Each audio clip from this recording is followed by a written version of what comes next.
Good day sa inyo mga tropa, at ako nga pala ulit to once again si Tuting nagbabalik. Araw nga pala ng Sabado yan guys, at tara samahan nyo akong mag-ayos at lalabas kami dahil mamimili kami at kakain kami ng aming energy food tuwing Saturday. Ayan o, tingnan nyo, kakaligo ko lang dyan at kakatapos lang namin ng trabaho dyan. Wala nang pay-pay ngayon at peace na kagad, diba?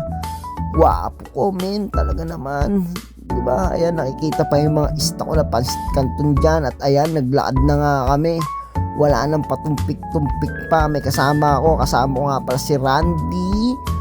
Sino pa ba to? Si Andrew. Basta marami kami. Si Ong at saka si Bong. Basta ayan, sumakay na nga kami pala talaga dyan sa bus. Talagang nagmamadali kami. Itong video na to, napakabilis lang nito. At ayan, nakababa na kami ng bus at naglalakad kami, no?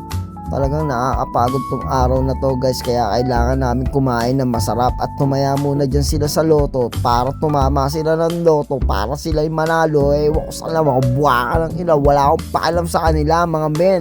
At naglalakad kami dyan habang hinahanap namin ang kainan ni Aling Cynthia. At eto, makikita mo yan, mga ganyan ng mga dito sa mga South Korea yan, bumubuka ka, umuupo pa, diba? Ang ganda dyan pumasok guys. At ayan, tinesting ko na nga pumasok kung talagang nakakanta sila dyan. At lalabas din ako kagad dyan.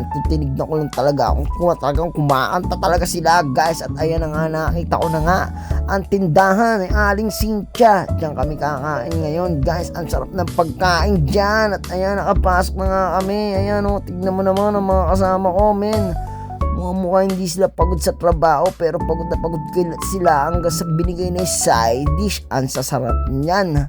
Talaga naman guys, sobrang sarap niyan. Talagang side dish pa lang ay ulam na, diba? Huwag mo na lang sama yung kamay ni Manang dyan. Talaga yung side dish na lang tignan mo, diba? Ayun nga pala yung mga ambience dyan. At ito yung mga presyo ng aming mga kinakain guys, diba? Ang sasarap niyan at ang mamahal din, diba? Kung dyan sa dinala dyan sa Pilipinas yung mga presyo na yan, talagang mahal. At ayan, namimili na si Randy, the Lion King, ng kanyang kakainin. Iniisip niya kung ano masarap. Gusto niya ba yung maliit? Gusto niya yung malaki? Syempre gusto niya yung malaki kasi siya ay malaki. Ay, yun na nga guys, dumadating na paunti-unti ang aming kakainin. Umuusok-usok pa. At ayan, bumorder na rin kami ng soju. Nakikita nyo naman siguro. At ayan yung kakainin namin. Ang tawag nga pala dyan ay Pyohe Janguk guys. Ayan talaga, energy food ko yan guys tuwing Sabado. Kasi talaga naman napakasarap niyan guys. At napakasustansya ng mga nakalahok dyan. At ayan, titikman ko na. Sumigop-higop muna ako ng sabaw. Sinup-sup-sup ko. Sinup-sup ko.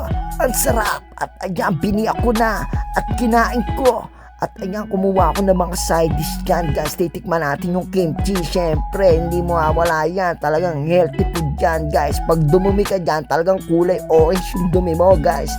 At ayan, pamparami ng modtax. Yang ngayon, sibuyas, kimchi na radish, diba? Pakasarap niyan. Ayan o, tingnan nyo, maubos-ubos ko na pero hindi ko pa rin maubos. At ayan, tatagay na nga kami. Tatlo lang kaming nainom dyan dahil yung dalawa namin kasama ay hindi sila nagiinom at sila healthy first, diba? Ayan, si Kuya Randy kumakain pa. At syempre, hindi mawawala ang kainan kung walang kampay. Kumampay na kami dyan guys, pagod na pagod kami yan, pero nagawa pa rin namin lumabas kahit negative 11 yan. At ayan, sabog kami sa pagkain, pati na rin sa soju. At eto na nga guys, pumunta na kami saan ba to? Sa Daiso men. At eto na nga yung masasabi sa inyo guys, magtiwala lang kayo sa sarili nyo. Talagang mananalo kayo sa buhay nyo, bahala lang kayo sa buhay nyo. Goodbye!